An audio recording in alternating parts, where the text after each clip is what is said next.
Mesdames et messieurs, bonjour et bienvenue dans la nouvelle saison de la chronique de la semaine.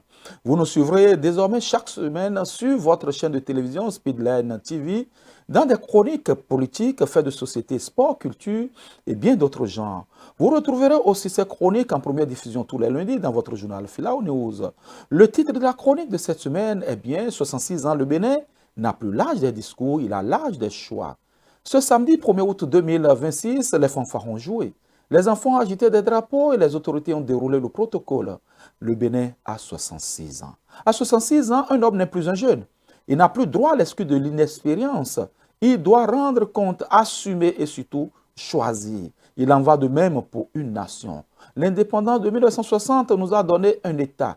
66 ans plus tard, la question n'est plus de savoir si nous existons. La question est de savoir ce que nous faisons de cette existence. C'est cela l'épreuve de la transformation. Le constat d'un adulte, nous avons tenu. Regardons-nous avec lucidité, sans complaisance, mais sans ingratitude. En 66 ans, nous sommes passés du Dahomey à une référence. Dans une région où les constitutions se déchirent, nous avons tenu nos alternances. Là où les micros se ferment, nous avons gardé nos presses ouvertes. Et l'économie, elle tient aussi. 8,3% de croissance au dernier trimestre de l'année 2025, un PIB à 19,4 milliards de dollars, un port de Cotonou qui à lui seul pèse 9,7% du PIB national. Ne sommes plus mendiants, nous sommes crédibles, nous sommes même cotisés. Voilà le socle, il est solide. Mais un socle ne nourrit pas, il ne choisit pas, il ne soigne pas, il ne scolarise pas.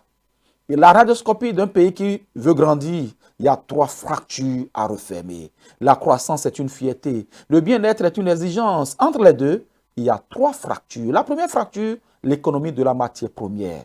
Nous vendons encore notre sueur brute, 49% de coton, 12,5% de soja, 11% d'anacarde. Nous exportons des champs et nous importons des usines. Résultat, 38,5% de nos compatriotes vivent encore sous le seuil de la pauvreté. Le PND 2026-2035 a raison de viser 21% d'industrie dans le PIB. Transformer ici, c'est la seule manière de transformer des taux en salaire, des statistiques en ventre plein. La deuxième fracture, l'école qui forme pour hier. Comment peut-on faire de l'industrie sans ingénieurs? Comment faire du numérique sans techniciens? Nous sommes 173e sur 193 à l'indice de développement humain IDH. C'est le classement de l'urgence.